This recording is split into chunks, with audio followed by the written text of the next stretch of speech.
I saw a meme recently that said when your battery dies in your flashlight, you don't throw the flashlight away. You put new batteries. You refresh it. Look for a future refresh.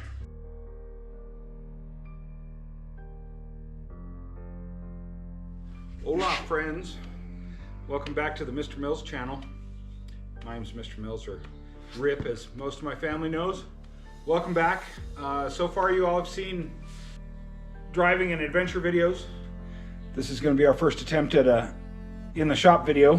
I want to start doing some in the shop videos because that's part of what I do. And welcome back to the channel, and those of you who have been watching so far, we really appreciate your interest and your patience. We're learning a lot.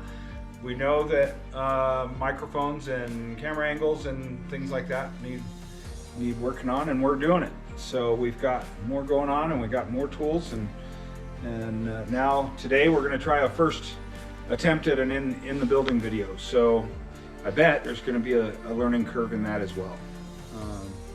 So today the word of the day is progress. And so progress on life, progress on mental clarity, progress on projects.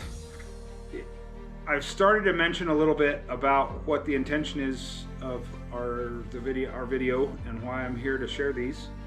And that's because I came from a place where there's been some struggle in my life. And sometimes procrastination, sometimes, what do they call it, task paralysis, I've read. I have a hard time with some of that stuff. And so I'm hoping that with these YouTube videos, I can kind of overcome that with a reason to do stuff. I've got a big stack of projects around here, and I've shown you a few of the cars that we've got running and the trips we've taken, and we're going to start working on some of these projects. We'll see. Some of those projects are going to be exciting, and I'm going to share them with you on video here. Some of them may not be. One of my motions in my life is to use things. Take an automobile, for instance. Since that's kind of the focus of this show a little bit, is automobiles. Take an automobile, for instance. Those things are designed to go 250,000 miles with minimal effort. If you've ever bought a brand new car, my heart goes out to you, and I commend you. The way I heard it is, if you drive a brand new car off the curb, you light $7,000 on fire. I just don't see a need for it, you know. The most I've ever spent on a car to own it, to have it in my possession, is right around $3,400. My last count was over 50 automobiles since I started driving that I've owned. This shop, my dad and I built in 2009-ish, I guess, and we built it to restore that Lotus that you saw. And there's been a lot of amazing things come out of this shop. So today I've got a 1981 Toyota regular cab short bed that we're going to take the engine out of. So stand by, and we're going to suit up and get ready to get that thing inside, and we're going to take the engine out of it. Because why? Because of progress. I'm not sure what we're going to do with that truck yet, but I know that the engine has a horrible amount of blow-by, and it may smoke up a storm for us a little bit today.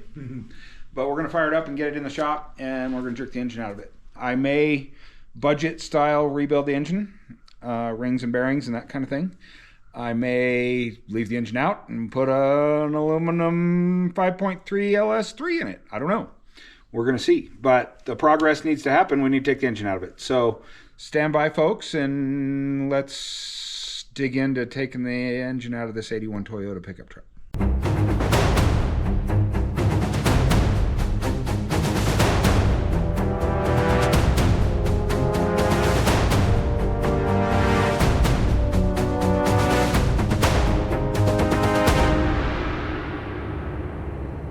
By the way, this truck, funny story, I found it on Marketplace, looked at it, and if you're a Toyota guy like I am, we're always looking for them. Always. And this is a first gen, so it's an 81, two-wheel drive. So I found this truck on Marketplace, and I messaged the guy. The thing was, I knew the guy, and he was a friend of mine that I knew because of my big blue truck. When he first saw it, he asked me about it, and I told him that I built it with a wire feed welder that you'll see over here in the corner, the wire feed welder that you plug in next to your toaster. It's a 110 wire feed. I'm getting better. I got bigger stuff, but I built that whole truck with a Lincoln SP 125 Plus. This kid saw it and asked me about it, and he wound up going to school to become a welding teacher, and he's working at one of the high schools in town. So I sent him a message and I said, dude, why do you do this to me, putting these trucks on Marketplace?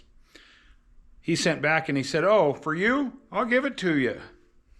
Great. I need another project like I need to hold my head. Well, here we are. I talked to him. I wound up paying, he was asking $600 for it. I paid $500 for it. I probably shouldn't tell you that, but that's how it went down. And so now I own it. And you know, you don't miss up on these projects. So follow me outside and here we go. I got to grab a battery and we're going to see if we can make this thing run.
It may live in news or not.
So my first car was a it was an 83 two-wheel drive. No, that's not true. My first car was a 1958 Nash Metropolitan. And my dad and I bought that one from an old lady. Her husband had passed away. And she had that 58 Nash. And I'll find a picture of it sometime. Her husband passed away and she had it in the garage and she'd drive it every like Sunday or something to go to the mailbox or wherever. And she didn't know to change the oil or check the oil in it. And it quit running one day and my dad and I bought it and it had a spun rod bearing. I guess I was 13. And so we took the engine out, and if I remember right, we took the engine out and he sent it to a machine shop. And then we got the engine back and put the engine in that car. I knew at the time when I was a kid that that car was too pretty for me to drive to high school in. It was perfect. The funny thing was it had 70s low nap, high traffic, brown and like tan patterned carpet in it. But other than that, the car was perfect. And so we put it together and got it running as kind of the father-son first project.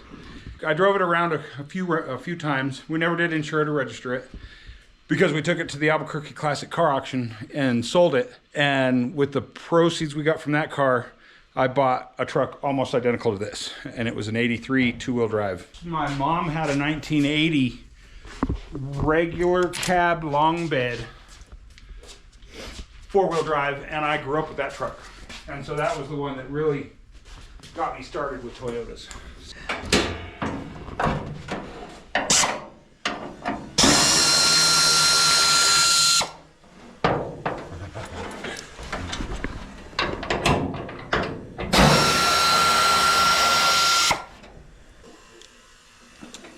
So anyway, when I found this one on Marketplace,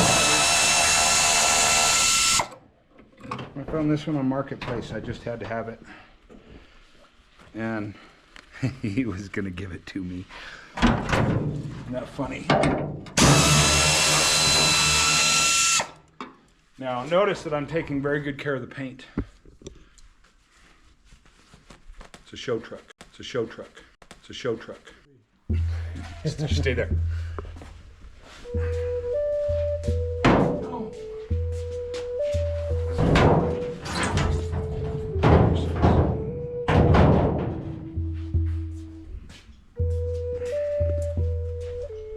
So, now I got the hood off of it. Let's look at it a little bit. 22R, 4-cylinder. The odometer kind of says 22R in there. The odometer's rolled over, so who knows. By the looks of it though, I'm gonna say that it's not huge mileage. I'm gonna say probably 109,000, I think, or 209,000. The thing about this one is, and if you know anything about these, is the floorboards rust out, and the floorboards are not rusted out on this one.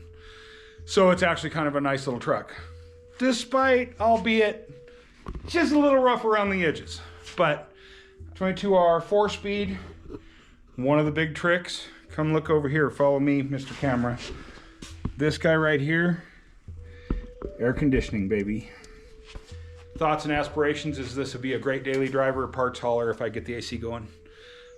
So right now the feeling is let's get the engine out of it and we're gonna refresh some bearings and rings. But it's a regular cab, short bed, 2-wheel drive, 4-speed, no power steering, 22R instead of a 20R, so that's a benefit. However, in other projects I've got going on, Big Blue Rock Crawler has a 22RE in it, so it's fuel injected. That's a little tired. And I've got a LS Gen 3 5.3 to go in that one. So I'm kind of thinking I might take the 22RE out of the other one, and this one may get a fuel injection engine eventually, but I got to go through that one. So either way, we're going to take the engine out of this thing. Here we go. Level and safe.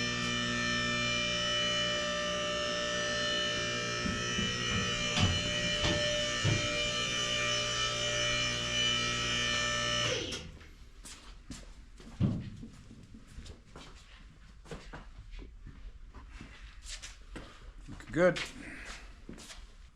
Going. All right, so we're going to do the top side first or the bottom side first? Let's do...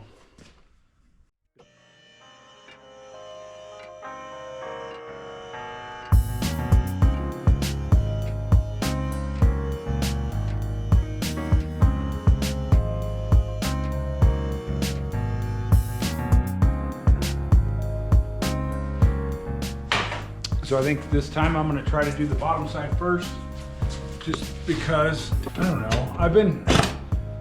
if you know anything about flat rate or commission, you try to get it done in a hurry. I'll tell you that I'm kind of halfway trying to see how fast I can do this, because I've been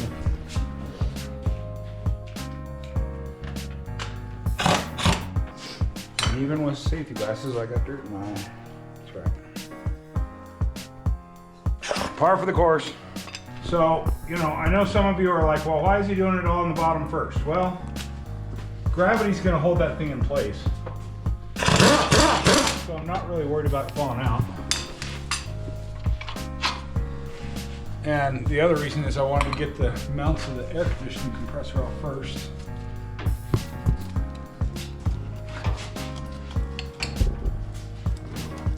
Dreams and aspirations for this car, or this truck. Progress. I don't know, I could go several ways. Like I said, we could put a all aluminum LS3 in it. I got a couple of transmissions we could use. We could rebuild this engine, and I'm kind of inclined to do that for a driver, just because I like driving these little trucks.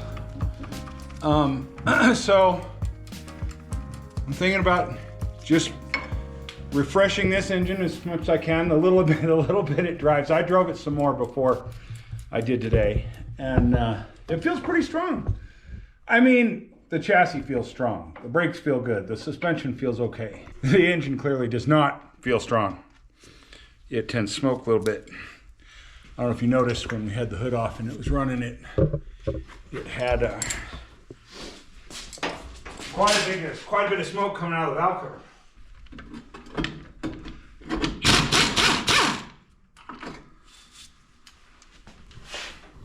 Kind of worked from the outside in.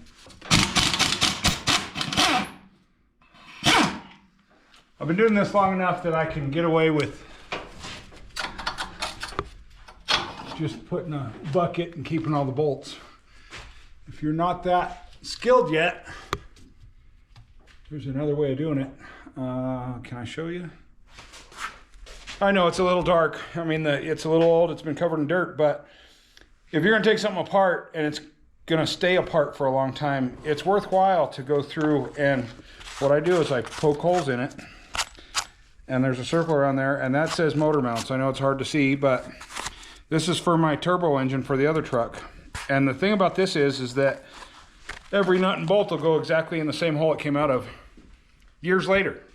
So if you need to do that, that's a suggestion I have.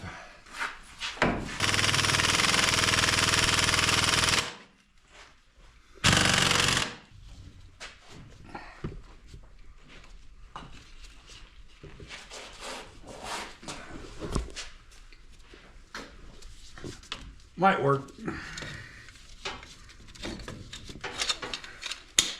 For all the years of some of the things I've done, I don't always play by the rules.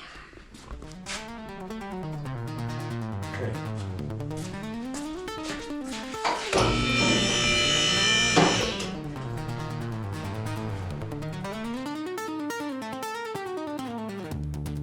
Little anticlimactic.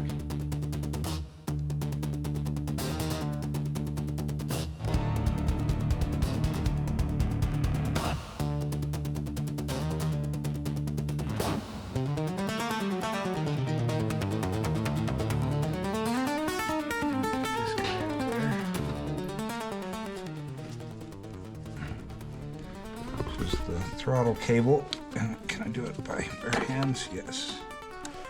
Gotta save all the little bits. And those I will put back so I don't lose them.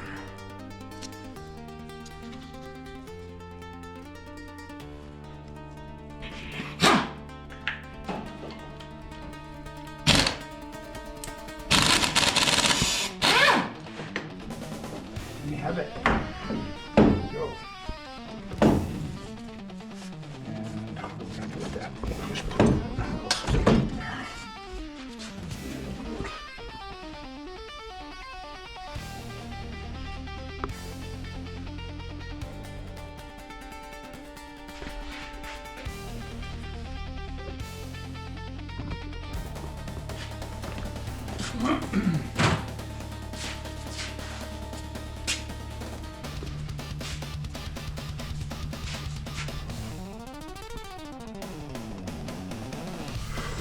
That's promising.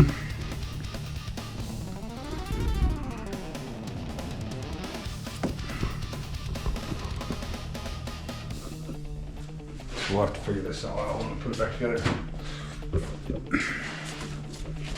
Gantry crane I got from my buddy next door. Look at that. If I had $1 for every piece of equipment I have in my house that somebody brought that I didn't pay for, I'd have a lot of money. Here we go. Thanks for joining us today. Like I said, this is a matter of progress. I don't know what we're going to do with this truck yet, but I think that knowing that the engine is in poor condition, either way, it's got to come out of there. Here we are.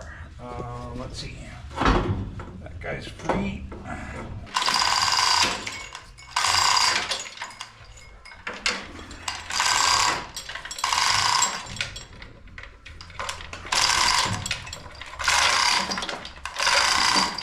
When I'm pulling engines, I envision trying to put a hula hoop around the whole thing, and that's how I try to make sure that I got all wires and hoses and everything disconnected. I'm a little hung up right there. There we go.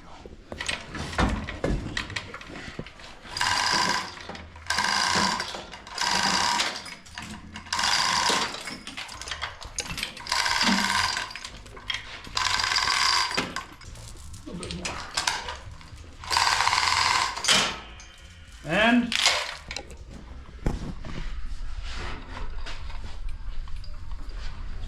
a little bit at a time.